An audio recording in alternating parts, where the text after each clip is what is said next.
मौला यसल्ली वसल्लिम दाइमन अबदन अला हबीबिका खैरिल खल्क़ि कुल्लिहिम वल हबीबुल्लज़ी तुरजा शफ़ाअतुहु लिकुल्लि हौलिम मिनल अहवालि मुक़्तहिम।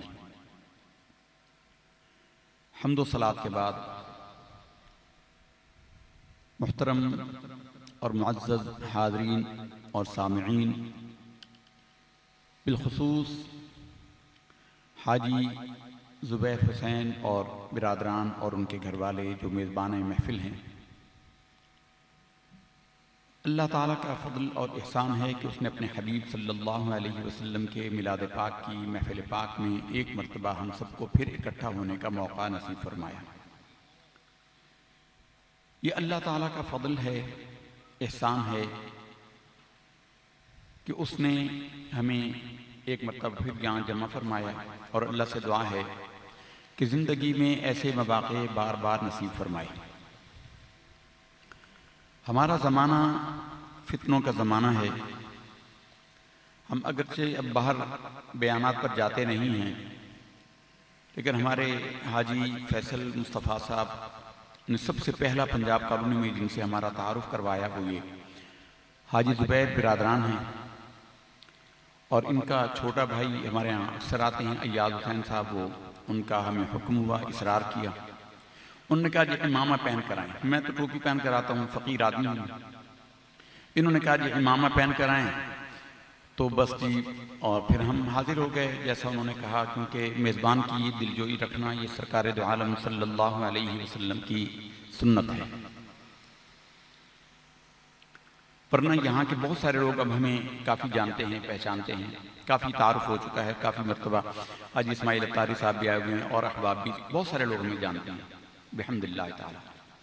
सरकार दो आलम सल्लल्लाहु अलैहि वसल्लम की निस्बतों का कमाल है। हमारा आपका और तो कोई तारुफ है नहीं, हमारा यही दीन का तारुफ है। अल्लाह के हबीब सल्लल्लाहु अलैहि वसल्लम की मोहब्बत करने वाले आप भी हैं और हम भी आपके चाहने के दावेदारों में शामिल हैं। हुजूर नबी करीम रऊफ़ुर रहीम सल्लल्लाहु अलैहि वसल्लम का मिलाद पाक मनाना ये फितनों का ज़माना है। हमें कहा गया कि इस पर भी रोशनी डालें कि हमारे अहबाब आजकल ये सवाल तरह तरह के करते हैं कि मिलाद मनाना जायज़ भी है या नहीं, मिलाद पाक की महफ़िलें मनाना, और बहुत सारे लोग इसके लिए बड़ी बड़ी बकवासें करते हैं, दरीदा दहानी करते हैं, बड़ी बड़ी फजूलियात और लग़वियात बकते हैं। लोगों के मुँह खुल गए हैं। असल बात यह है कि ज़माना नबी करीम सल्लल्लाहु अलैहि वसल्लम से जितना दूर होता जा रहा है उतना भलाई से महरूम होता जा रहा है। हुजूर से जितना ज़माना दूर हो रहा है भलाई से खाली होता जा रहा है। फितने दर आते जा रहे हैं, फितने दौड़े चले आ रहे हैं, और हमारे पास हमारे जो मुसलमान हैं, सुन्नी मुसलमान, वो आला हज़रत हमारे इमाम अहमद रज़ा ख़ान क़ादरी रहमतुल्लाह ताला अलैह के फरमान के बकौल कि प्यारे मुस्तफ़ा की भोली भाली भेड़ें, हमें आला हज़रत ने यह फरमाया कि प्यारे मुस्तफ़ा की भोली भाली भेड़ें। तो ये बेचारे चल पड़ते हैं, उनका एतराज़ सुनकर परेशान हो जाते हैं और आ जाते हैं कि ये जायज़ है या नहीं, मौलवी साहब ये सहाबा इकराम ने नहीं मनाया, और लोग कहते हैं कि तुम सहाबा इकराम से ज़्यादा मोहब्बत करने वाले हो या क्या हो। तो इस तरह की बातें वो करते हैं। हर ज़माने में फितने रहे हैं। हमारे साथ ये बच्चा आया है इमरान, हम उसके साथ गाड़ी में, इसने ये हमारे मोहल्ले का बच्चा है, नमाजी, हमारी औलाद की तरह है। इसने एक बात बड़ी प्यारी बात की। इसका छोटा सा बच्चा है, 4-5 साल 6 साल का, वो रोज़ाना हमेशा उसको जुमा पढ़ने लेकर आता है, सलातो सलाम पढ़ता है। वो कहने लगे इमाम साहब हम इसको यहाँ इसलिए लाते हैं कि कल बड़ा होकर ये सवाल नहीं करेगा कि सलातो सलाम पढ़ना जायज़ है या नहीं, कि बचपन से जब सुनता आएगा। अब हमारे वो कहते हैं हमारे जहनों में बैठ गया, बचपन से हम आते जा रहे हैं, अहले सुन्नत की मस्जिदों में आ रहे हैं, तो हमारे जहनों में कभी ये इश्काल पैदा नहीं हुआ। तो ये वही लोग होते हैं जो बेचारे परेशान हो जाते हैं, जो रेवड़ से जुदा हो जाने वाली बकरी का हाल होता है, जो उलमा के दामन से दूर हो जाते हैं, ये उनके साथ ये ऐसा होता है। इसलिए उलमाए हक़ के दामन से वाबस्ता रहें, उनके साथ अगर बैठना उठना रहे, उनके साथ ताल्लुक़ व इलाक़ा रहे, तो शैतान के ऐसे हमलों से इंसान बचा रहता है। हुज़ूर नबी करीम सल्लल्लाहु अलैहि वसल्लम ने इसलिए फरमाया है अलैकुम बिस्सवादिल आज़म, तुम पर लाजिम है बड़ी जमात से जुड़कर रहो, इसलिए कि सरकार ने फरमाया कि भेड़िया उसी भेड़ का शिकार करता है जो रेवड़ से जुदा हो जाता है। तो अपनी जमईयत से जमा रहा करें, अपने साथ जुड़े रहा करें, तो इंशाअल्लाह अज़ीज़ ऐसे फितने फिर इंसान को परेशान नहीं करते कि जी हम मिलाद नहीं मनाते कि सहाबा किराम ने नहीं मनाया। अच्छा भाई, जो काम सहाबा किराम ने नहीं किया तुम करते हो, हम क्या करेंगे जी? हम जी सीरत का जलसा करेंगे, सीरत उन नबी के नाम पर जलसा करेंगे। हमने कहा भाई बता दीजिए कि सरकार के सहाबा ने कब सीरत का जलसा किया है? अगर मिलाद का जलसा मिलाद के नाम से सरकार ने नहीं किया, सहाबा किराम ने नहीं किया, तो सीरत उन नबी का जलसा सहाबा किराम ने कब किया? उसूल तो ये है ना, जो सहाबा किराम ने नहीं किया तुम नहीं करोगे। तो सहाबा किराम रिज़वानुल्लाहि तआला अलैहिम अजमईन ने तो सीरत उन नबी का जलसा भी नहीं किया, तो तुम सीरत का जलसा भी ना करो। ये लग़वियात होती हैं, ये आबस होते हैं, बेशुमार मिसालें हैं। असल में मुनाज़रा रशीदिया हमारे मदारिस में एक किताब पढ़ाई जाती है, मुनाज़रे का एक उसूल है, एक बुनियादी उसूल है। उसमें वो ये कहते हैं कि जब आप किसी से गुफ्तगू करें, माशाअल्लाह लामा साहब यहाँ तशरीफ लाइए, माशाअल्लाह, मुनाज़रा रशीदिया, अस्सलाम वालेकुम हज़रत, क्या हाल है? खैरियत से? मुनाज़रा रशीदिया के अंदर एक उसूली बात बयान की गई है कि आप मुजीब न बने, सवाल करें, सवाली बने, आप उनसे सवाल करें। हमारे नबी सल्लल्लाहु अलैहि वसल्लम ने इरशाद फरमाया कि लोगों, मैं तुम्हारे पास वो शरीयत लेकर आया हूं जिसकी रातें भी दिन की तरह रोशन है। अल्लाह ने 1,24,000 कमोबेश पैगंबर भेजे। हर नबी का जमाना मखसूस था, इलाका मखसूस था, वक्त मखसूस था, कौम मखसूस थी। खास जमाने में जैसे हजरत इब्राहिम की कौम थी, वो एक इलाके में रहने वाले थे। बनी इसराइल के अंदर बड़े नबी आए, हजरत हूद आए, कौम आद के लिए आए, हजरत सालेह आए, कौम समूद के लिए आए, हजरत शुएब आए, कौम मदियन के लिए आए। ये एक कौम के लिए आते थे। जितने नबी आए, सबसे ज्यादा नबी जो आए हैं वो बनी इसराइल में आए हैं। 3,000 से ज्यादा अंबियाए किराम अलैहिमुस्सलातु वस्सलाम बनी इसराइल के लिए आए। बनी इसराइल, इसराइल हजरत याकूब का लक़ब है। इसराइल का लफ्ज़ी माना है अब्दुल्ला। हजरत याकूब का लक़ब है इसराइल, उनकी औलाद। यहूदी दुनिया में सबसे पुराना आसमानी मजहब है। इस वक्त दुनिया में 3 मज़ाहिब, 3 अदियान ऐसे हैं जो आसमानी अदियान होने का दावेदार हैं, यहूदियत, ईसाईयत और इस्लाम। और इनमें सबसे पहले आप जानते हैं, माशाअल्लाह सारे साहिबान इल्म हैं, कि इनमें यहूदी सबसे पहले हैं, यहूदी सबसे पहले हैं। लेकिन दुनिया भर में आज भी यहूदियों की मजमूई तादाद बशमूल इसराइल के, फ़लस्तीन के और मिस्र के, ईरान के, अमेरिका के, जहां जहां ये रहते हैं, 3 करोड़ से ज्यादा नहीं है। 3 करोड़ से ज्यादा यहूदी नहीं है। इतना कदीमी मजहब होने के बावजूद इनकी तादाद इतनी है। ईसाई बड़े मजहब है, ईसाइयों के मानने वाले बहुत हैं, लेकिन वो नाम के हैं कि वो प्रैक्टिसिंग क्रिश्चियन नहीं है।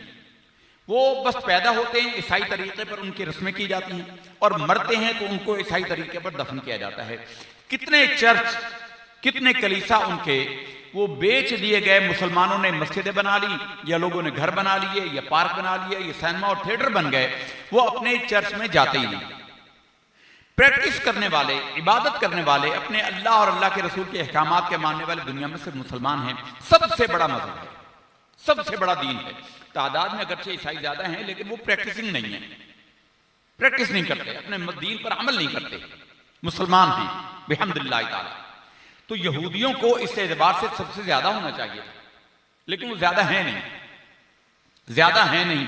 जब भी उनकी तादाद एक खास हद से बढ़ने लगती है, अल्लाह ताला उन पर अज़ाब मुसल्लत करता है, किसी न किसी कौम को मुसल्लत करता है, वो उनको मिटा देता है, इनको कत्लेआम होता है, इनका होलोकास्ट होता है, इनको कत्लेआम करके इनकी तादाद को अल्लाह ने बतौर इबरत के छोड़ा हुआ है। वरना उसूलन पहली मतलब तो बनी इसराइल जो हैं सबसे पहले होने के बावजूद महज 3,000 हैं, और 3,000 से ज्यादा नबी इनके अंदर आए। 3 करोड़ आज तक दुनिया में, इस वक्त दुनिया में कमोबेश 3 करोड़ यहूदी हैं। इनमें 3,000 नबी आए।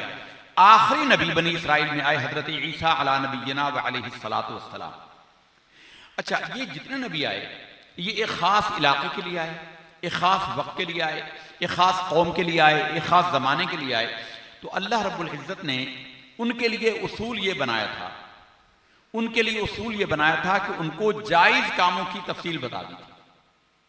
जायज कामों के अलावा, जायज चीजों के अलावा हर शय उनके लिए नाजायज है।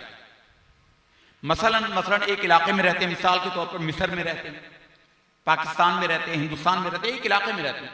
अब हिंदुस्तान या पाकिस्तान में रहने वाले यहाँ के जितने जानवर हैं सब लोग उनको जानते हैं, यहाँ के रस्म रिवाज सबको जानते हैं, यहाँ के तौर तरीकों को सब जानते हैं, यहीं के लोगों को। हमें नहीं पता बाहर क्या होता है। अब तो खैर मोबाइल फोन की वजह से हमें अमेरिका का भी पता लग जाता है सबका, लेकिन फिर भी जो रिहायशी लोगों को पता होता है वो बाहर वालों को पता नहीं होता। तो अल्लाह रब्बुल इज्जत ने उन कौमों के अंदर उसूल ये मुरतब किया था कि उनको जायज चीजों की फहरिस्त बता दी कि भाई तुमने फलां फलां फलां, ये इस इलाके में जो इतने जानवर हैं इनमें फलां जानवर खाना है, फलां का खून तुम्हारे लिए हलाल है, फलां काम हलाल है, फलां चीज हलाल है, फलां चीज हलाल है, बस इसके अलावा जो चीजें हैं वो सब तुम्हारे लिए हराम। जब हमारे नबी सल्लल्लाहु अलैहि वसल्लम की बारी आई, हमारे नबी सल्लल्लाहु अलैहि वसल्लम की बारी आई, तो अल्लाह रब्बुल इज्जत ने आपको तमाम इंसानों के लिए, तमाम जमानों के लिए, तमाम मखलूकात के लिए अल्लाह ने नबी और रसूल बनाकर भेजा। पहली उम्मतों में अल्लाह ने हलाल चीजें बताई, हमारे नबी को सल्लल्लाहु अलैहि वसल्लम के जरिए अल्लाह ने हमें हुक्म दिया फला फला चीजें हराम हैं, हराम के अलावा हर शय हलाल है। ये 180 डिग्री पर अल्लाह ने इस उसूल को उल्टा कर दिया हमारे नबी सल्लल्लाहु अलैहि वसल्लम के जमाने में। अब क्या हुआ, अब हमें बता दिया कि फला फला फला फला काम हराम है, बाकी हर शय हलाल है। इसलिए कि अगर अरब वालों को अल्लाह के नबी सल्लल्लाहु अलैहि वसल्लम फरमाते, लोगों याक जानवर है, गिलगित बल्तिस्तान में होता है, याक का गोश्त खाना तुम्हारे लिए हलाल है, तो अरब इसी में हैरान हो जाते कि भाई याक क्या होता है, हमने तो देखा नहीं कभी। पेंगुइन का खाना हराम है, पेंगुइन एक जानवर है, चाइना में होता है। अब वो पूछते कि पेंगुइन क्या होता है। इसलिए अल्लाह रब्बुल इज्जत ने हमारे नबी सल्लल्लाहु अलैहि वसल्लम के जमाने में हराम चीजों की फहरिस्त बता दी कि ये चीजें हराम हैं, बाकी सब कुछ हलाल है। अब हराम की दलील पूछी जाएगी, हलाल की दलील नहीं पूछी जाएगी। कुरान मजीद में अल्लाह रब्बुल इज्जत ने जहां उसूल बयान फरमाए हमें, वो हमें यही उसूल बयान फरमाए, हुर्रिमत अलैकुम उम्महातुकुम व बनातुकुम व अखवातुकुम व अम्मातुकुम व खालातुकुम व बनातुल अखी व बनातुल उख्ती व उम्महातुकुम अल्लाती अर्दअनकुम व अखवातुकुम मिन अर्रदाअह व उम्महातु निसाइकुम व रबाइबुकुम अल्लाती फी हुजूरिकुम मिन निसाइकुम अल्लाती दखलतुम बिहिन। ये पूरी आयत तक अल्लाह ने बताया कि फला फला फला फला औरतें, इनके साथ तुम्हारा निकाह करना हराम है, इनके अलावा जो कुछ है उनके साथ तुम निकाह करना तुम्हारे लिए हलाल है। इसी तरह यहूदी जो हैं वो खुशबू लगाकर मस्जिद में जाने को हराम समझते थे, अच्छे कपड़े पहनकर मस्जिद में नहीं जाते थे, अपनी इबादत गाह में नहीं जाते थे। अल्लाह रब्बुल इज्जत ने हमें ये उसूल बयान किया, कुल ए हबीब तुम इनको फरमा दो, मन हर्रम ज़ीनतल्लाहि अल्लती अखरज लिइबादिही वत्तय्यिबाति मिनर रिज़्क़, तुम फरमाओ कि किसने हराम किया है जीनत करके मस्जिदों के घर में, अल्लाह के घर में जाना, किसने हराम किया है? हराम की दलील दो। कुल तालो वत्लु मा हर्रम रब्बुकुम अलैकुम अल्ला तुश्रिकू बिही शैया, ए हबीब तुम इनको फरमा दो, आओ मैं तुम्हें बताता हूं क्या क्या चीजें अल्लाह ने हराम की हैं। अभी बात अवाम के ज़हन में आई नहीं जो हम बताना चाह रहे हैं। हम बताना ये चाह रहे हैं कि अगर कोई कहे कि हमारा ये अमल हराम है या नाजायज है, तो हम उससे कहेंगे इसके नाजायज होने की तुम दलील दो, हमसे हलाल होने की दलील मत पूछो। हर काम हलाल है सिवाय उस काम के जिसको शरीयत ने हराम किया। अगर मिलाद के अंदर कोई काम नाजायज होता है, हराम होता है बिलफर्ज, देखें मिलाद में क्या होता है। अभी यहां हुआ, अव्वलन किसी ने तिलावत कुरान मजीद की होगी, फिर हम पढ़ी होगी। क्या तिलावत कुरान करना गुनाह है? या हुजूर के जमाने में तिलावत कुरान मजीद नहीं होती थी? क्या अल्लाह की तारीफ नहीं की जाती थी? नात खानी अल्लाह के हबीब को इतनी पसंद थी। अब्दुल्ला बिन रवाहा रज़ी अल्लाह ताला अन्हु हुजूर के बड़े नात खान हैं। एक हसन बिन साबित तो बड़े मारूफ है ना, अब्दुल्ला बिन रवाहा भी हुजूर के बड़े नात खान हैं। नबी करीम सल्लल्लाहु अलैहि वसल्लम को उनकी नात बड़ी पसंद आई। हुजूर ने उनको एक दुआ दी, ला फिस्सफ़ो, अल्लाह करे तेरे दांत कभी ना टूटें, तेरे ऊपर के दांत कभी, क्योंकि जब दांत टूट जाते हैं इंसान को बोलने में दिक्कत होती है, इंसान को बोलने में मुश्किल होती है। तो ये अरबी में किसी की फसाहत को कायम रखने के लिए ये दुआ दी जाती है, ला तुस्सफ़ुक, तेरे ऊपर के दांत कभी ना टूटे। हुजूर ने उनको दुआ दी, ज़ईफ हो गए, बाल झड़ गए, सफेद हो गए, दाढ़ी मुबारक सफेद हो गई, भवें सफेद हो गई, लेकिन दांत नहीं टूटे। तो नाखानी ऐसी होती थी हुजूर के जमाने में। हुजूर नबी करीम सल्लल्लाहु अलैहि वसल्लम के ज़माने में नाखानी होती थी। जिब्रील हसन इब्न साबित के लिए हुजूर मिंबर खुद रखवाते थे मस्जिद नबी के अंदर, और हुजूर ने इनको दुआ दी, अल्लाहुम्मा अय्यिदहु बिरूहिल कुदुस, ए अल्लाह जिब्रील अमीन के जरिए इसकी मदद कर। तो नाखानी हुई, तो क्या ये इनमें कोई काम नाजायज है? फिर उसके बाद अब गुफ्तगू हो रही है, क्या हुजूर की शान बयान करना सहाबा किराम के ज़माने में नहीं होता था? इसके बाद सलातो सलाम होगा, सलातो सलाम क्या हुजूर के ज़माने में नहीं पढ़ा जाता था? नमाज नहीं होती जब तक कि सलात ना पढ़ी जाए। इमाम शाफी रहमतुल्लाह तआला अलैह फरमाते हैं कि ए अहले बैत रसूलुल्लाह सल्लल्लाहु अलैहि वसल्लम, आपकी अजमत के लिए इतनी बात ही काफी है कि जो आप पर दरूद व सलाम न पढ़े उसकी नमाज ही नहीं होती, उसकी नमाज ही नहीं होती। तो आप बताइए कि मिलाद में क्या चीज नाजायज है, कौन सा काम नाजायज है? उसके बाद खाना खिलाना है, उसके बाद जो तबर्रुक होता है वो खिलाया जाता है। सरकारे दो आलम सल्लल्लाहु अलैहि वसल्लम ने फरमाया कि अल्लाह ताला के कुर्ब के लिए दो अमाल से बढ़कर मैंने किसी अमल को नहीं पाया, एक खुश अखलाकी और एक लोगों को खाना खिलाना। गौसे आदम रजी अल्लाह ताला अन्हु फरमाते हैं, उनसे पूछा गया, आप विलायत के ताजदार हैं, आप बताइए कि अल्लाह ताला के मकाम कुर्ब को पाने के लिए आपने सबसे बड़ा अमल क्या पाया? आपने फरमाया कि अल्लाह की कसम, मैंने जमीन और आसमान को छान लिया, अल्लाह ताला की बारगाह के करीब करने में हुस्न अखलाक और अल्लाह के मखलूक को खाना खिलाने में अफजल कोई अमल नहीं। फरमाया कि अल्लाह की कसम, रब के सारे खजाने मेरे हाथ में होते, मैं अल्लाह की मखलूक को खिलाकर सारे खत्म कर देता और मेरा दिल फिर भी सैर न होता। तो बताइए कि मिलाद शरीफ की महफिल में क्या काम नाजायज है? कहते हैं कई जगह खुराफात शामिल होती हैं।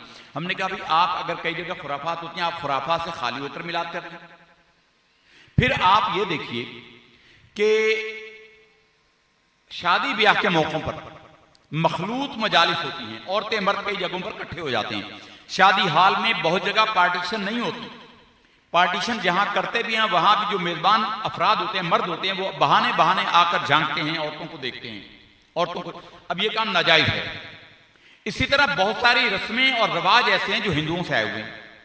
आप बताइए कि कौन कहता है कि शादी ब्याह के अंदर चूंकि बुरी रस्में होती हैं इसलिए शादी ब्याह नहीं करनी चाहिए? कौन कहता है?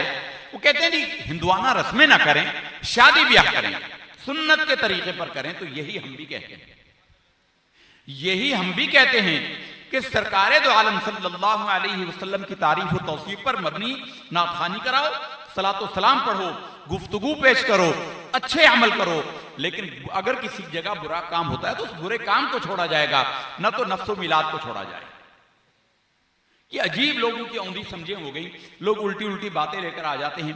भाई अगर हुजूर के जमाने में मिलाद का जलसा नहीं हुआ तो हुजूर के जमाने में सीरत का जलसा भी नहीं हुआ। हुजूर के जमाने में सहाबा किराम को जंगों और गज़वा से फुर्सत ही नहीं मिली, हुजूर के जमाने में जंगों से फुर्सत नहीं मिली। उसके बावजूद जब भी मौका मिलता रसूलुल्लाह सल्लल्लाहु अलैहि वसल्लम की तारीफ और तौसीफ पर जमा हो जाते। सरकारे दो आलम सल्लल्लाहु अलैहि वसल्लम मस्जिद में आए, आप सल्लल्लाहु अलैहि वसल्लम सहाबा किराम को देखा, अंबियाए साबिकीन की तारीफें हो रही हैं, अंबियाए साबिकीन की तारीफें हो रही हैं। एक कह रहा है अल्लाह ने आदम को बड़ी शान दी, सफीउल्लाह बनाया। एक दूसरे बोले, उन्होंने कहा नूह को भी बड़ी शान अता की, अल्लाह ने उन्हें नजीयुल्लाह बनाया। एक और बोले कि अल्लाह ने इब्राहिम को खलीलुल्लाह बनाया, बड़ी शान अता की। कहा कि मूसा को अल्लाह ने, इस्माइल को अल्लाह ने ज़बीहुल्लाह बनाया। एक बोले कि मूसा से अल्लाह ने कलाम किया, क्या शान अता की, अल्लाह ने उन्हें ज़बीहुल्लाह बनाया। अल्लाह के हबीब सल्लल्लाहु अलैहि वसल्लम मस्जिद नबवी में जब तशरीफ लाए, ये आखिरी गुफ्तगू हो रही थी कि अल्लाह ने ईसा को रूहुल्लाह बनाया, कलिमतुल्लाह बनाया। आप सल्लल्लाहु अलैहि वसल्लम ने फरमाया कि ऐ मेरे सहाबा, बेशक जो तुम बातें कर रहे हो वो सही हैं। अल्लाह ने आदम को सफीउल्लाह बनाया, नूह को नजीयुल्लाह बनाया, मूसा को कलीमुल्लाह बनाया, इब्राहिम को खलीलुल्लाह बनाया, इस्माइल को ज़बीहुल्लाह बनाया, ईसा को रूहुल्लाह और कलिमतुल्लाह बनाया। लेकिन सुन लो, अला, हुजूर ने अला के जुमले से कहा, अला इन्नी हबीबुल्लाह, सुन लो कि मैं अल्लाह का हबीब हूं। हबीब के मकाम को कोई नहीं पहुंचता। अब हम उर्दू बोलने वाले हैं, हमें अरबी में खलील भी दोस्त को कहते हैं, हबीब भी महबूब को कहते हैं, हमें इसका फर्क नहीं पता, इसकी निजाकत का नहीं पता, बारीकी का नहीं पता। हबीब जैसा दर्जा किसी का नहीं होता। हबीब का जो मादा है वो है हब। हब इन्नल्लाह फालिकुल हब्बि वन नवा, हब कहते हैं दाने को। इन्नल्लाह फालिकुल हब्बि वन नवा, अल्लाह वो है जो दाने और गुठली को फाड़ता है। यानी जमीन में जब इसको काश्त करते हैं तो अल्लाह ताला इसको फाड़ता है और इसे पौधे निकालता है। अब खलील वो होता है जिसके दिल में दोस्त की मोहब्बत हो, गहराई में मोहब्बत हो, बड़ा दर्जा है, इब्राहिम का बड़ा दर्जा है। लेकिन हबीब वो है जिसकी मोहब्बत हर आन बढ़ रही है, क्योंकि दाने को जब दाना काश्त किया जाता है और वो उगता है, उससे हर लम्हा नया पौधा उग रहा है और वो उसका लामतनाही सिलसिला होता है। आप एक दाना बोएं, उससे गंदम की एक बाली भी निकले, उसमें 100 दाना होगा, फिर उस 100 दाने को बोएं, वो 1000 दाना बन जाएगा। अला हाज़िल क़ियास बढ़ाते चले जाएं, उसकी कोई इंतहा नहीं है। इसलिए हबीब वो है जिसके मकाम की कोई इंतहा नहीं। हबीब के मकाम को कोई नहीं पहुंचता। तो रसूलुल्लाह सल्लल्लाहु अलैहि वसल्लम अल्लाह के हबीब हैं। तो इसलिए मिलाद शरीफ हो या मामूलात अहले सुन्नत, ये चूंकि बरसी का मौका है, ये हाजी फिदा हुसैन साहब रहमतुल्लाह ताला अलैह का सालाना ख़त्म शरीफ है, उनकी बरसी का मौका है। अब इस पर भी चूंकि हर बात पर एतराज़ करना है, इनका हाल अपना तो ये होता है कि मर गया मरदूद, न फातिहा न दरूद। हमारे प्यारे नबी सल्लल्लाहु अलैहि वसल्लम शुहदाए उहद के मज़ारात पर हर साल तशरीफ लेकर जाते। हजरत हमजा के और शुहदाए उहद के मज़ारों पर हर साल तशरीफ लेकर जाते। 3 हिजरी में ग़ज़वा उहद हुआ और 11 हिजरी में हुजूर का विसाल हुआ। 8 साल हुजूर जाते रहे। उसके बाद हजरत अबू बकर सिद्दीक रज़ी अल्लाह तआला अन्हु को दौरे खिलाफत आया, वो भी हर साल जाते रहे। ये हम मामूलात अहले सुन्नत पर बात कर रहे हैं। मिलाद पर आखिर में थोड़ी सी बात करेंगे। तो हजरत अबू बकर सिद्दीक भी हर साल जाते रहे। फिर हजरत उमर फारूक रज़ी अल्लाह तआला अन्हु का जमाना आया, वो भी 10 साल 11 साल हर साल उहद के मज़ारों पर जाते रहे और उन पर फातिहा खानी करते रहे। ये बरसी की असल है ये हदीस।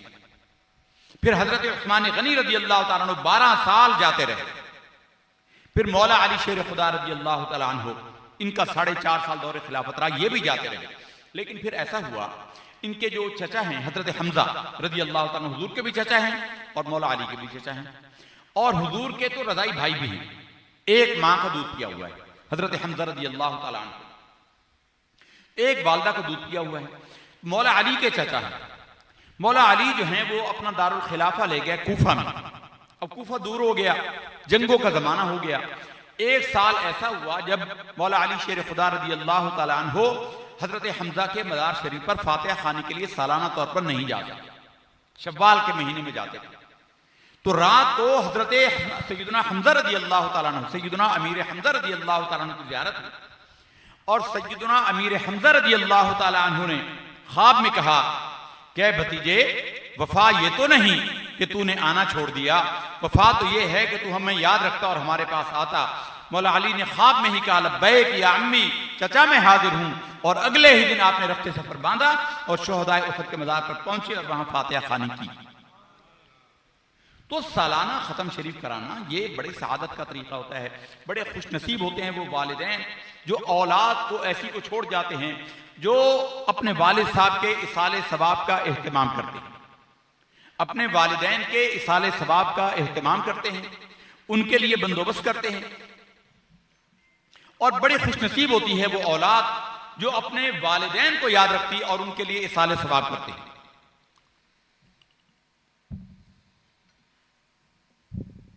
नारा लगाइए, नारा तकबीर, नारा रिसालत। ऐसे बुजुर्गों की चेहरों की ज़ियारत हदीस शरीफ के अंदर है कि उलमाए हज के चेहरे की ज़ियारत भी इबादत होती है। अल्लामा ज़फ़र साहब तशरीफ़ लाए, इनके चेहरे को देखना भी इबादत है। बुजुर्ग तशरीफ़ लाए अल्लामा नज़र हुसैन साहब सियालवी दामत बरकातहुमुल आलिया, ऐसे बुजुर्गों के चेहरों का देखना भी इबादत है। अल्लाह आपका साया सलामत रखे। तो बड़े खुशनसीब होते हैं वो वालिदैन जो अपने पीछे ऐसी औलाद छोड़ जाते हैं जो उनके लिए इसाले सवाब का एहतमाम करते हैं, और बड़ी खुशनसीब होती है वो औलाद जो अपने वालिदैन को याद रखती है। हुजूर नबी करीम सल्लल्लाहु अलैहि वसल्लम ने इरशाद फरमाया कि औलाद को चाहिए कि अपने वालिदैन के हुकूक को अदा करे। औलाद को चाहिए कि वालिदैन के हुकूक को अदा करे। एक साहब आए, उन्होंने कहा या रसूलुल्लाह सल्लल्लाहु अलैहि वसल्लम, मेरे वालिदैन जब तक हयात थे मैंने उनकी खिदमत की, अब मेरे वालिदैन वफात पा गए, क्या उनका कोई अब भी हक मुझ पर है? क्या बाद वफात भी उनका कोई हक है मुझ पर? आप सल्लल्लाहु अलैहि वसल्लम ने फरमाया कि हाँ, ये उनका हक तुझ पर है कि तू उनके लिए इस्तिग़फ़ार करे। ये जो हम पढ़ते हैं ना, नमाज पढ़ते हैं और उसमें दुआ पढ़ते हैं रब्बना इग़फ़िरली वलिवालिदैया वलिलमुमिनीना यौम यक़ूमुल हिसाब, ये हमारे वालिदैन के हक में हमारी तरफ से इस्तिग़फ़ार है। रब्बना इग़फ़िरली, ए अल्लाह हमारी भी मग़फ़िरत फरमा। आदाब दुआ में है कि अव्वलन अपने लिए दुआ की जाए। अव्वलन जो दुआ करने वाला है वो अपने लिए दुआ करे, फिर दूसरों के लिए करे। रब्बना इग़फ़िरली, ताकि किसी के ज़हन में ये ना आए कि ये अपने आप को बहुत बड़ा समझता है, ये अपने आप को दुआ से बेनियाज समझता है। अव्वलन अपने लिए दुआ करे, रब्बना इग़फ़िरली वलिवालिदैया, मेरे वालिदैन की मग़फ़िरत करना, वलिलमुमिनीन, फिर सारे मुसलमानों की मग़फ़िरत करना, यौम यक़ूमुल हिसाब, जिस दिन तू हिसाब को कायम करे। तो इस्तिग़फ़ार करना हदीस शरीफ के अंदर है कि एक शख्स जन्नत में अपने लिए अपने एक मकाम पर होता है, अल्लाह फरमाता है फरिश्तों को कि इसकी तरक्की दर्जात कर दो, इसको ऊपर के दर्जे में ले आओ। वो बंदा अर्ज करता है, ए अल्लाह मुझे तो अरसा हुआ फौत हुए, मेरा जो अमल थे उसके बदले में तूने मुझे जन्नत अता कर दी थी, ए अल्लाह ये मेरी तरक्की दर्जा कैसे हुई? रब फरमाता है कि वो तेरी औलाद जो तेरे लिए इस्तिग़फ़ार करती है, तेरे लिए मग़फ़िरत की दुआएं करती है, उसने तेरी तरक्की दर्जात कर दिया है। तो वालिदैन के लिए इसाले सवाब करना, उनके लिए दुआएं करना, ये बहुत ही सादत की बात है, खुशनसीबी की बात होती है। तो ये सरकार दो आलम सल्लल्लाहु अलैहि वसल्लम की मिलाद पाक की महफिल, अहले सुन्नत की कोई महफिल, मुसलमानों की कोई महफिल। अहले सुन्नत को हम कहते हैं असलन सही अक़ीदा मुसलमान हैं ही अहले सुन्नत। मान अलैहि व अस्हाबी, सरकार ने फरमाया कि मेरे बाद सतस्तफ़रीक़ून उम्मती, मेरे बाद मेरी उम्मत तफरीक हो जाएगी 73 की फिरकों में। पूछा या रसूलुल्लाह सल्लल्लाहु, और फरमाया बनी इसराइल 72 में थे, मेरी उम्मत 73 में होगी और उनमें से एक निजात याफ्ता होगा। हुजूर से पूछा गया या रसूलुल्लाह वो कौन सी जमात होगी? फरमाया मा अना अलैहि व अस्हाबी, जिस पर मैं हूं और मेरे सहाबा हैं। अब हर जमात ये कहती है कि हम हैं।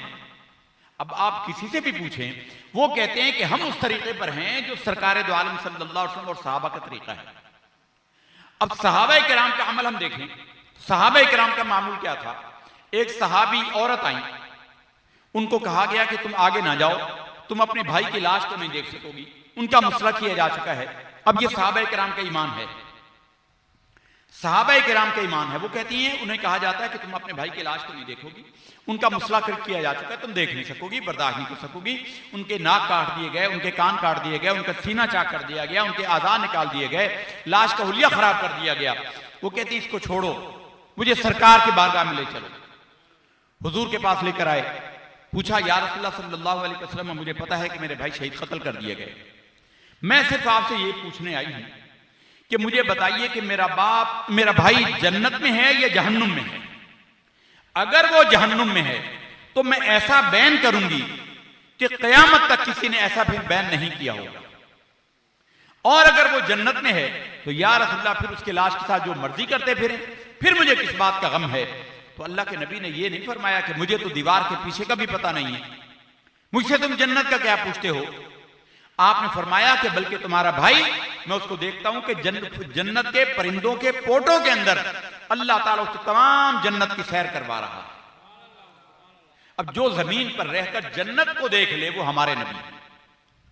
जो कहे कि हमारे नबी को दीवार के पीछे का पता नहीं, जो कहे कि हमारे नबी को कल का पता नहीं, ग़ज़वा बदर है, जंगे बदर, ग़ज़वा बदर, आप सल्लल्लाहु अलैहि वसल्लम ने मैदान जंग को मुलाहिज़ा फरमाया और आप सल्लल्लाहु अलैहि वसल्लम ने वहां निशानियां लगाई और कहा कि यहां फलां काफिर अबू जहल यहां कत्ल होगा, उतबा यहां मारा जाएगा, रबिया यहां कत्ल होगा, फलां यहां कत्ल होगा। आप सल्लल्लाहु अलैहि वसल्लम ने निशानियां लगा दी। सहाबा किराम कहते हैं अल्लाह की कसम अगले दिन जब वो काफिर कत्ल हुए हमने मैदान में जाकर देखा तो कोई उस जगह से सरे मुंह हिला हुआ नहीं था, वहीं कत्ल हुआ जहां हुजूर ने फरमा दिया था। ये हमारे नबी की शान है। अब बताइए कि सहाबा किराम का ईमान हमारे अंदर है या उनके अंदर जो कहें कि हुजूर को दीवार के पीछे का नहीं पता। सरकार दो आलम सल्लल्लाहु अलैहि वसल्लम की तारीफ आपने कभी सुनी नहीं होगी उनसे। हुजूर की सीरत की बातें सुन लें, हुजूर की तालीम की बातें सुन लें। अरे भाई इन्ना अअतैनाकल कौसर फसल्लि लिरब्बिका वन्हर इन्न शानिअका हुवल अब्तर। अल्लाह ने अपने हबीब की शान बयान की, इसमें कोई हुक्म बयान नहीं किया। इन्ना अअतैनाकल कौसर, ए हबीब हमने आपको खैर कसीर अता कर दी। भी अल्लाह ने अपने हबीब पर इनाम किया ना, तो अल्लाह हमें कुरान में क़यामत तक के लिए पढ़ने को क्यों कह रहा है? अल्लाह ताला अपने हबीब की तारीफ से खुश होता है। अल्लाह को अगर कोई अमल सबसे ज्यादा महबूब, एक बदअकीदा मौलवी था, उसके पास सामने एक बच्चा भी था। उस बदअकीदा मौलवी से उस बच्चे ने सवाल किया, उसने कहा जी इस वक्त अल्लाह क्या कर रहा है? अल्लाह इस वक्त क्या कर रहा है? उन्होंने कहा जी अल्लाह ताला के हजारों काम है, हमें क्या पता अल्लाह क्या कर रहा है? उन्होंने कहा लेकिन मुझे पता है अल्लाह क्या कर रहा है। उन्होंने कहा क्या कर रहा है? उन्होंने कहा अल्लाह मेरे नबी पर दरूद पढ़ रहा है, क्योंकि अल्लाह फरमाता है इन्नल्लाह व मलाइकतहु युसल्लूना अलन नबी। अल्लाह ताला पढ़ रहा है। युसल्लूना मुजारे का सीगा है। अरबी में मुजारे का कायदा यह होता है कि इस वक्त भी वो काम कर रहा है और आइंदा भी वो काम करता रहेगा। कभी उस काम की इंतहा नहीं होगी, वो काम कभी खत्म नहीं होगा। इन्नल्लाह व मलाइकतहु युसल्लूना अलन नबी। अल्लाह ताला हमारे नबी सल्लल्लाहु अलैहि वसल्लम पर दरूद व सलाम पढ़ रहा है और पढ़ता रहेगा। इस वक्त भी अल्लाह हमारे नबी पर दरूद व सलाम पढ़ रहा है। तो सरकारे दो आलम नूर मुजस्सम सल्लल्लाहु अलैहि वसल्लम की तारीफ और तौसीफ से अल्लाह ताला सबसे ज्यादा खुश होता है। अल्लाह ताला, अगर हम पूछे ना अल्लाह को सबसे ज्यादा किस अमल से खुशी होती है, तो अल्लाह ताला को अपने हबीब की तारीफ से बड़ी खुशी होती है। अल्लाह को अपने हबीब की तारीफ से बड़ी खुशी होती है। अल्लाह ने अपने हबीब को जो नाम अता फरमाया था उसी पर ही गौर कर लें, मोहम्मद, अहमद। और उलमा ने एक अजीब नुक्ता बयान किया। उलमा ने एक अजीब नुक्ता बयान किया। उन्होंने कहा कि कुरान मजीद का जो सिर है ना, कुरान मजीद का जो राज है, खुलासा है, कंक्लूजन है, वो सूरह फातिहा में है। सूरह फातिहा। और सूरह फातिहा का आगाज अल्लाह ने किससे किया? अल्हम्द से। अल्हम्दुलिल्लाह रब्बिल आलमीन। अल्लाह ताला की जो तारीफ के सीगे हैं, कुरान मजीद में 7 सूरतें हैं जिसमें अल्लाह ताला ने अपनी तारीफ के सीगे से उसका आगाज किया है। तारीफ के लिए अल्लाह ने 2 सीगे इस्तेमाल किए हैं अपनी तारीफ के लिए। अच्छा, अल्लाह की तारीफ के लिए ना वैसे 2 करीने होते हैं। 2 करीने हैं। एक अल्लाह ताला की सिफाते अस्बात का जिक्र करना और एक सिफाते सलबिया का जिक्र करना, सिफाते तंजीही का जिक्र करना। यानी अल्लाह ताला बहुत करीम है, रहमान और रहीम है। ये सिफाते अस्बात हैं, ये सिफाते अस्बात हैं। सिफाते सुबूतिया है। अल्लाह ताला गफूरुर रहीम है, बख्शने वाला मेहरबान है। ये अल्लाह की तारीफें हैं। और एक है अल्लाह ताला ऐबों से पाक है। अल्लाह ताला ऐब से, कमजोरी से पाक है। अल्लाह ताला मरने से पाक है। अल्लाह झूठ बोलने से पाक है। अल्लाह कमजोरी से पाक है। ऐबों से दूर करना ये भी अल्लाह ताला की तारीफ है। इस तारीफ को, जिसको तंजीह कहते हैं, इसको तस्बीह कहते हैं। अल्लाह की तारीफ मुकम्मल नहीं होती जब तक कि उसकी हम्द के साथ उसकी तस्बीह ना की जाए।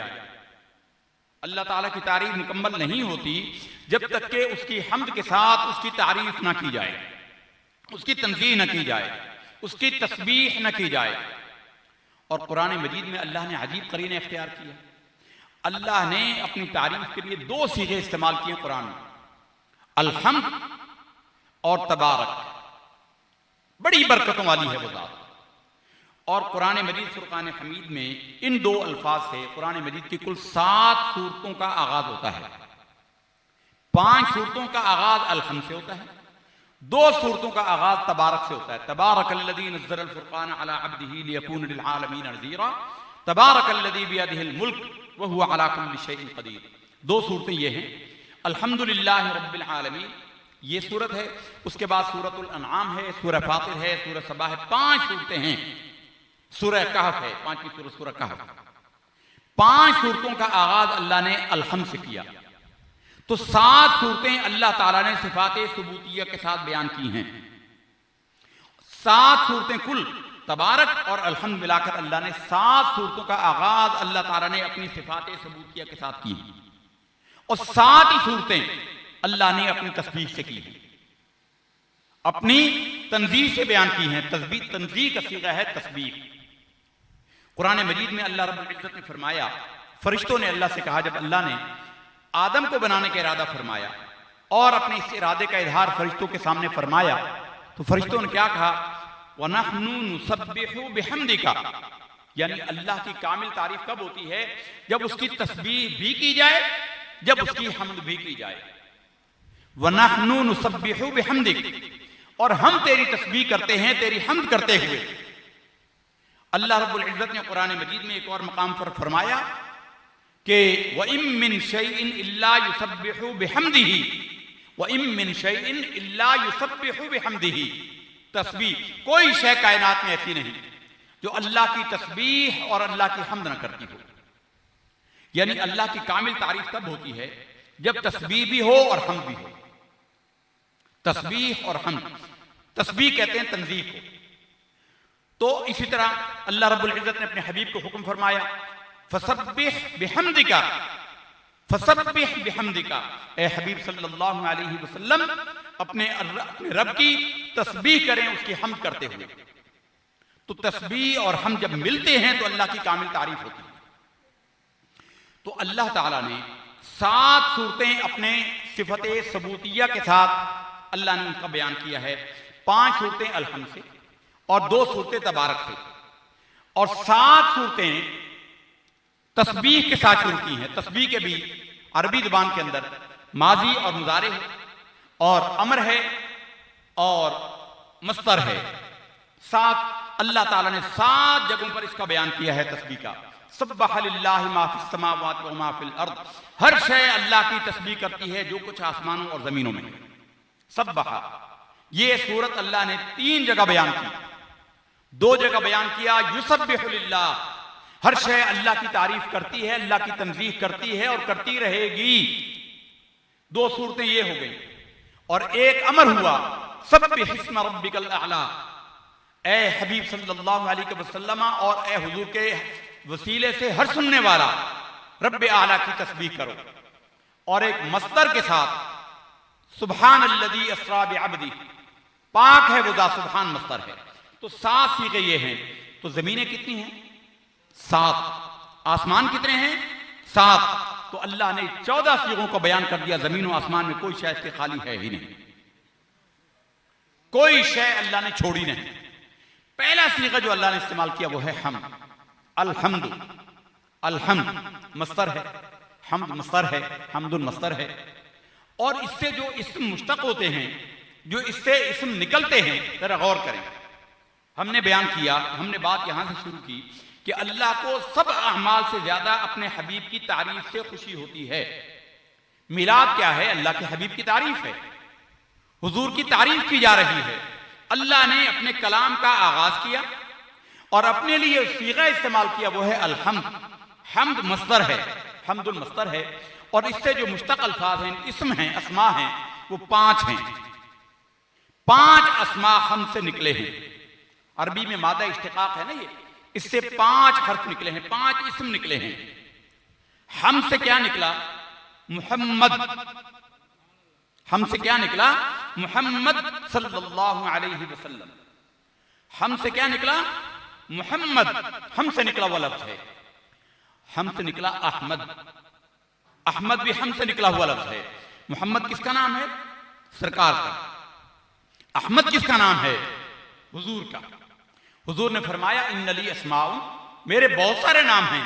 अना मुहम्मदुन व अना अहमदुन, मैं मोहम्मद भी हूं, मैं अहमद भी हूं। हुजूर का नाम नामी जमीन पर मोहम्मद है और आसमानों पर अहमद है। अब एक अगर नाम पर अगर हमने तफसील से गुफ्तगू शुरू की तो सारी रात और क्या बल्कि सारी जिंदगी बीत जाए, कमाल मुकम्मल नहीं, उसका बयान मुकम्मल नहीं होगा। जमीन पर इसका मतलब यह है कि हर जगह, हर जमाने में, हर वक्त तारीफ ही तारीफ है। ये वो नाम है जिस नाम की बुराई की नहीं जा सकती। यहूदियों ने नबी करीम सल्लल्लाहु अलैहि वसल्लम के सामने हुजूर की या हुजूर के पीछे हुजूर की बुराई की। उम्मुल मोमिनीन सय्यदा आयशा सिद्दीक़ा तय्यबा ताहिरा रज़ी अल्लाह तआला अन्हा को तकलीफ हुई।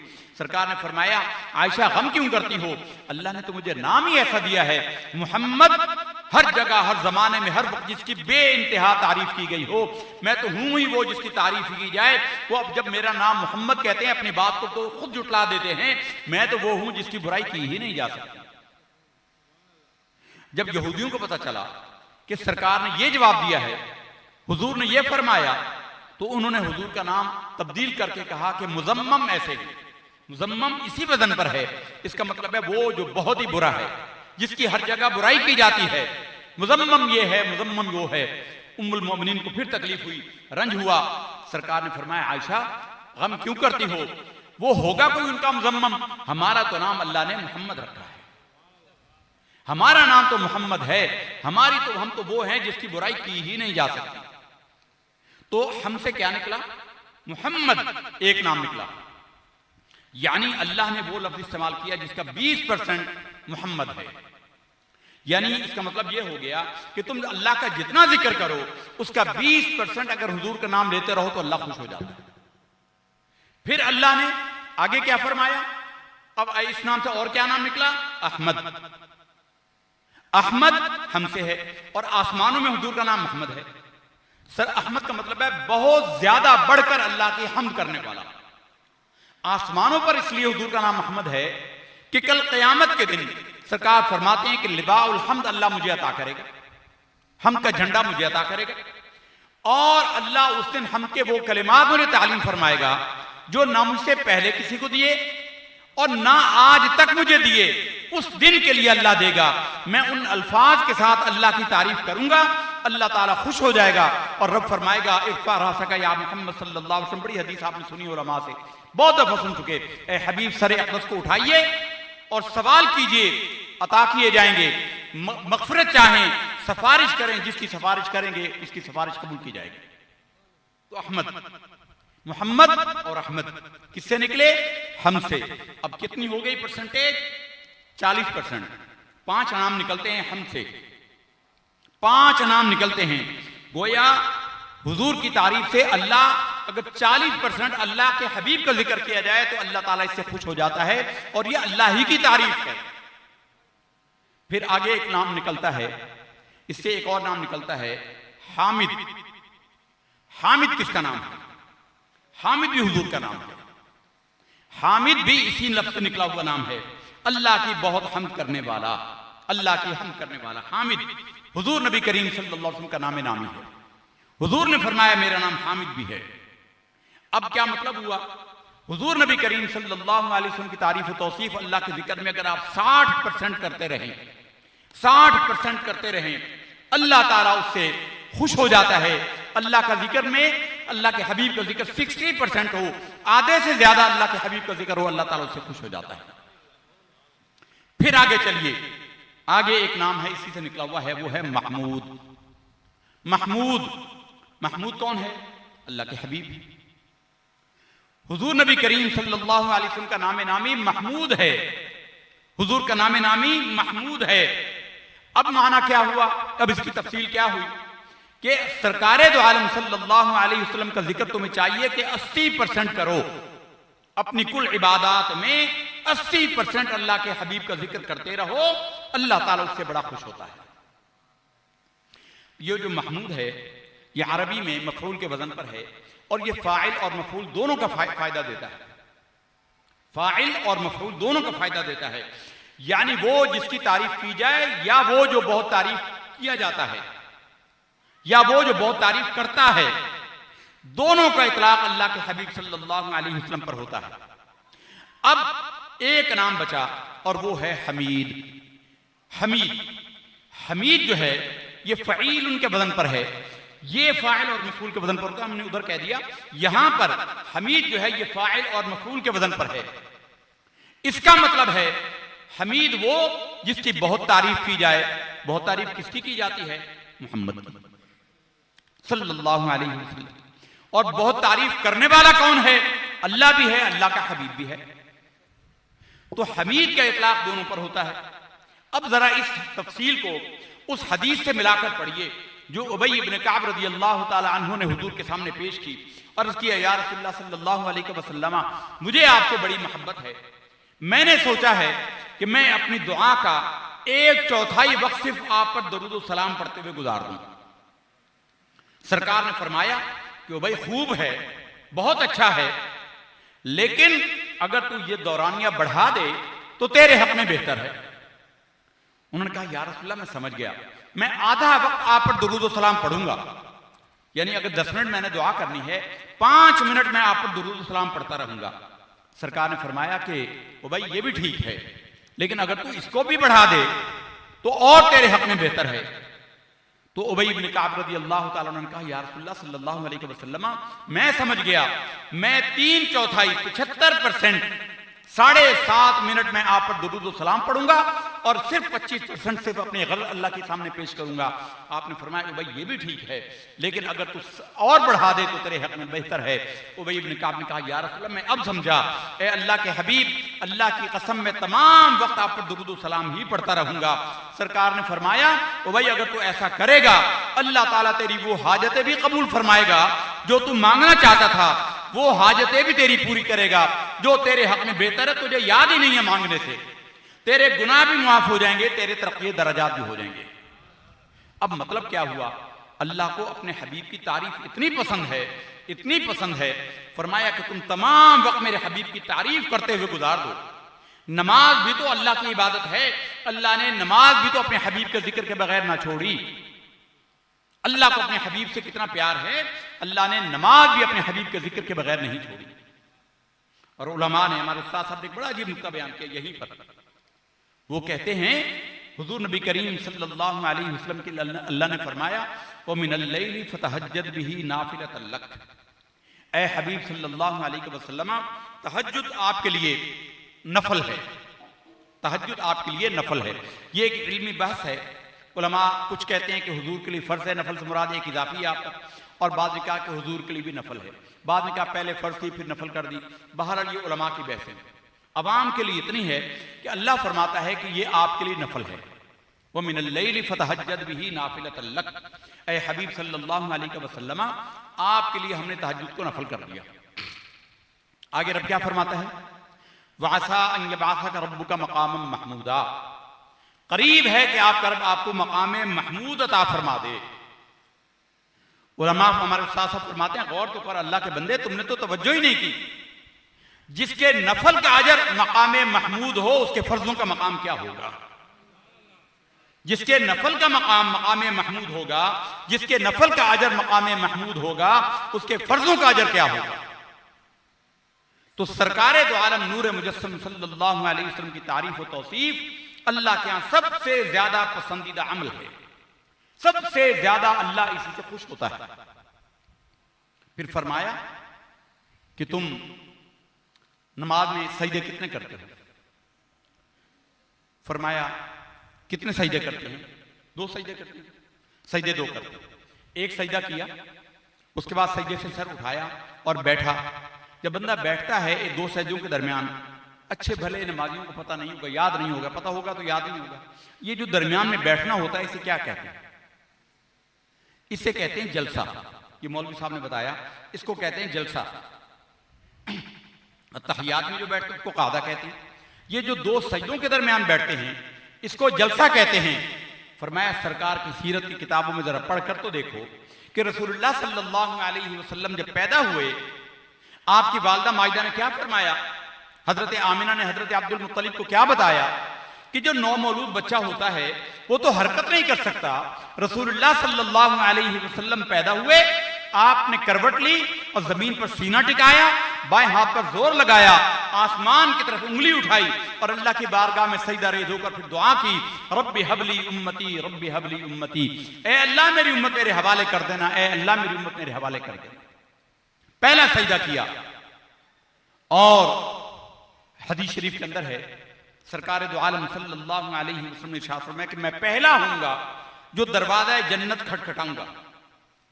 मैं पहला हूंगा जो दरवाजा जन्नत खटखटाऊंगा और अल्लाह रब्बुल इज्जत खास अपनी कुदरत से मेरे लिए दरवाजा जन्नत खोलेगा और मैं सबसे पहले जन्नत में जाकर अपने रब को सजदा करूंगा। अब एक सजदा पैदा होने पर, एक सजदा जन्नत में, तो दो सजदों के दरमियान का जो वक्त है वो क्या हुआ? वो जलसा हुआ। ये जलसा है जिसमें हम बैठे हैं, ये हुजूर के दो सजदों के दरमियान का अरसा है, क़यामत तक का जमाना हुजूर का जलसा है।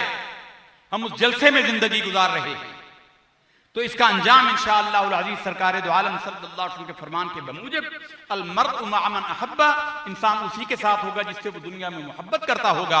हम हुजूर से मोहब्बत का दावा करते हैं, अल्लाह हमें हमारे दावे में सच्चा करे और हुजूर के साथ हमारा हशर व नशर फरमाए। तो बहरहाल सरकार का मिलाद है, हुजूर के जिक्र की जो महफिल होती है, जितना जिक्र अज़कार किया जाए अल्लाह ताला की बारगाह में, ये वो अमल है। उलमा फरमाते हैं ये वो अमल है, हुजूर पर दुरूद व सलाम पढ़ना, हुजूर का जिक्र अज़कार करना। हर अमल को एक चीज खा जाती है। नमाज जैसा अमल इंसान को जहन्नुम में पहुंचा देगा। कुरान मजीद में रब फरमाता है फवैलुल लिल मुसल्लीन अल्लज़ीना हुम अन सलातिहिम साहून अल्लज़ीना हुम युराऊन। तबाही और बर्बादी है उन नमाजियों के लिए जो नमाज में सुस्ती करते और दिखलावा करते हैं। दिखलावा नमाज को खा जाता है, नेकी को दिखलावा खा जाता है, जाया और बर्बाद कर देता है। फरमाया दुरूद शरीफ वो अमल है, हुजूर की तारीफ और तौसीफ वो अमल है, अगरचे रियाकारी हो ये कबूल ही कबूल है। दिखलावे के तौर पर भी कोई कर रहा हो, दुरूद शरीफ और अल्लाह के हबीब की तारीफ और तौसीफ ये वो अमल है। ये कैसे रद्द हो सकता है कि अल्लाह रब्बुल इज्जत खुद ये अमल फरमा रहा है, ये कबूल ही कबूल है। तो ये महफिल भी अल्लाह की बारगाह में कबूल ही कबूल है। तो अपने वालिद साहब को ऐसे मौके पर याद करना। हमारे इलाके में एक हाजी साहब से फौत हो गए, हमारी मस्जिद के इंतजामिया के थे, उनके रिश्तेदार थे, वो दूसरे ख्याल के थे, वो इसाले सवाब का इनकार करते थे कि किसी को सवाब नहीं पहुंचता। हालांकि अहादीस बड़ी शाहिद है। अच्छा, बहुत सारी बातें ऐसी होती हैं, बड़े बड़े इल्मी और अकली दलाइल उसको काम नहीं कर सकते, बड़े बड़े अकली दलाइल से लोगों को आप वो बात नहीं समझा सकते। लेकिन पंजाबी का एक मुहावरा है जट जफ्फा, जट का जफ्फा वो समझा देता है, जट की बात किसी की समझ में बैठ जाती है। इमाम अहमद इब्न हंबल का वो वाक़या कितना मशहूर है, फितना खल्क़ कुरान, कुरान मजीद मखलूक है, कुरान मजीद मखलूक है। इमाम अहमद बिन हंबल को इतने कोड़े मारे गए, कहा गया कि अगर हाथी को वो कोड़े मारे जाते हाथी गिर जाता। अल्लाह ताला करोड़ों रहमत नाज़िल फरमाए इमाम अहमद बिन हंबल के ऊपर, अगर वो ना होते आज कुरान हमारे पास इस हालत में ना होता। लेकिन इतने बड़े बड़े उलमा बादशाह को जो बात न समझा सके। एक दफा बादशाह बैठा है दरबार में, तो एक मिरासी आया, भांड मस्खरा दरबारी आया, उसने कहा अज़्ज़मल्लाहु अजरका फिल कुरान या अमीरुल मोमिनीन, ए अमीरुल मोमिनीन, अल्लाह ताला कुरान मजीद के मौत पर आपको सब्र में और सब्र में अजर में इजाफा करे। ये अरबी में ताज़ियत के करीना है। इसका लफ्ज़ी माना तो यह है कि अल्लाह ताला आपके अजर को बढ़ाए। अजर सब्र करने पर, और सब्र किस बात पर? किसी के मरने पर यह जुमला बोला जाता है, अज़्ज़मल्लाहु अजरका फिल कुरान या अमीरुल मोमिनीन। कुरान के मरने पर जो आप सब्र कर रहे हैं, अल्लाह ताला इस पर अजर में आपको इजाफा करे। वो और रोने लगा और कहने लगा, हाय अमीरुल मोमिनीन, अब तरावी में कुरान क्या पढ़ेंगे, नमाजों में क्या पढ़ेंगे? तो अमीरुल मोमिनीन गुस्से में आ गया। उसने कहा क्या बकवास करता है? उन्होंने कहा बस ठीक, वो आप ही तो कहते हैं कुरान मखलूक है, और कुरान मजीद में रब ने खुद फरमा दिया कुल्लु शैइन हालिकुन इल्ला वजहा, हर शय ने हलाक हो जाना है सिवाय अल्लाह की जात के। जब कुरान अल्लाह नहीं है और अल्लाह का गैर है, तो अगर मखलूक है तो मखलूक तो मर जाती है, तो मर जाने में आप परेशान क्यों हो रहे हैं? तो बादशाह उठा, उसकी आंखें अल्लाह ने खोल दी, आगे बढ़ा, उसको अपने पास बुलाया और कहा कि तूने मेरी गैरत, मेरी गफलत की आंखें खोल दी। अल्लाह की कसम, कुरान अल्लाह का मखलूक नहीं है, अल्लाह की सिफत है, कुरान को हलाकत नहीं। कभी कभी जाहिल की बात भी समझ में आ जाती है। हमारे वो हाजी साहब, उनके दोस्त से, वो नहीं मानते थे साले सवाब को। वो कहने लगे कि यार कोई सवाब नहीं पहुंचता, किसी को नहीं पहुंचता। तो हाजी साहब ने बड़ी सीधी सीधी बात की। उन्होंने कहा अच्छा ये बताओ, अच्छा यार छोड़ सवाब पहुंचा, यानी ये बता कि अगर मैं मेहनत मजदूरी करूं और मुझे कुछ पैसे मिले, वो पैसे मेरी मलकियत हुए कि ना हुए? उन्होंने कहा जी हो गया आपकी मलकियत। उन्होंने कहा पैसे वो मेरे मलकियत है ना, मैं उनसे जो चाहूं करूं, चाहे मैं फिल्म देखूं, सिनेमा देखूं, चाहे मैं जुए में हार जाऊं, अगरचे गुनाह का काम है, लेकिन पैसे पर तो इख्तियार है ना मुझे। चाहे तो मैं किसी मस्जिद में चंदा दे दूं, चाहे किसी बंदे को दे दूं, किसी गरीब मिस्कीन को दे दूं। उन्होंने कहा हाँ जी आपका इख्तियार है, पैसे पर आपका इख्तियार है। तो उसने कहा अल्लाह के बंदे फिर झगड़ा किस बात का है? जब हम कोई नेक अमल करते हैं अल्लाह इसका हमें अजर अता फरमाता है, अजर के मालिक हम हो गए, हम कहें कि ए अल्लाह हमारी तरफ से ये सवाब फलां को पहुंचा दे, तो इसमें झगड़ा किस बात का है? तो जो बड़ी बड़ी अकली दलीलें और अहादीस और कुरान जिसको ना समझा सके, वो एक सीधी सीधी बात, उसकी जड़ की बात उसकी समझ में आ गई। अजीज़ान गिरामी, वहम को करीब लाने दी, मामूलात अहले सुन्नत, उलमाए हक के दामन को वाबस्ता, उनको तमस्सुक रखें, उनको थामे रखें। हकीम लुकमान जिनकी नसीहतों को कुरान मजीद में अल्लाह रब्बुल इज्जत ने बयान फरमाया, हकीम लुकमान नबी थे या नहीं थे इस पर तो इख्तलाफ है, लेकिन उनके हकीम होने पर कोई इख्तलाफ नहीं। कुरान मजीद में एक सूरत है उनके नाम से और उसमें नसीहतें हैं। हजरत लुकमान ने अपने बेटे को जो नसीहत की, तो कुरान में तो ये नहीं है, हदीस में है। हजरत लुकमान ने अपने बेटे को नसीहत करते हुए फरमाया कि बेटे अपने ऊपर लाजिम कर ले उलमा की सोबत, उलमा की सोबत को लाजिम कर ले, क्योंकि उलमा की मौजूदगी दिल को ऐसे जिंदा कर देती है जैसे बारिश से मुर्दा जमीन जिंदा हो जाती है। और उलमा की सोबत से अल्लाह ताला तुझे याद आ जाएगा और उलमा के दामन को थामने से शैतान का शिकार नहीं होगा। हजरत लुकमान की बड़ी लंबी नसीहतें हैं। हमारा वक्त ज़्यादा तबर्रुक क्योंकि आगे है, लोगों की तवज्जो उधर हो गई है, इसलिए हम गुफ्तगू को समेटते हैं। मुख्तसर यही है कि जो अच्छा उलमाए हक के दामन को थाम के रखें, अपने शेख तरीक़त वो हमारे पीर साहब फरमाया करते हैं कि दूध पियो पुण के ते पीर फड़ो चुन के। दूध पियो पुण के, उसको उसके अंदर कचरा ना आ जाए, और पीर फड़ो चुन के। पीर थामने से पहले उसको छान लो, अच्छी तरीके से तसल्ली कर लो। हमारे हजरत साहब तो एक अजीब नुस्खा बताते हैं। वो कहते हैं कि अगर कोई शख्स किसी के मुरीद होना चाहे और वो जानना चाहे कि ये सही सच्चा पीर है या नहीं, उसका तरीका है किसी आलिम दीन के पास जाकर रसूलुल्लाह सल्लल्लाहु अलैहि वसल्लम का हुलिया मुबारक सुन ले। हुजूर का हुलिया कैसा था? हुजूर का हुलिया किताबों में लिखा हुआ है, आपकी रीश मुबारक कैसी थी। बड़ा लंबा हुलिया हुजूर ने हजरत हिंद बिन अबी हाला ने बयान किया। हजरत इमाम हसन मुत्तबा ने अपने मामू से कहा कि मुझे हुजूर का हुलिया बताओ। उन्होंने बताया काना वस्ताफा वाना अर्जू अन यसिफ अली शैअन मिन मुतअल्लिक़ बि फ़क़ाल काना रसूलुल्लाह सल्लल्लाहु अलैहि वसल्लम फ़ख़मन मुतफ़ख़मा यतलअ वजहहु तलअल क़मर लैलतुल बद्र। लंबा हुलिया हुजूर का बयान किया। हुजूर का हुलिया मुबारक सुन लें आलिम दीन से, और उसके बाद जिससे आप बैअत होना चाहते हैं तसव्वुर में नबी करीम सल्लल्लाहु अलैहि वसल्लम को हुलिया लाएं और हुजूर के पहलू में उस शेख को बिठाकर देखें।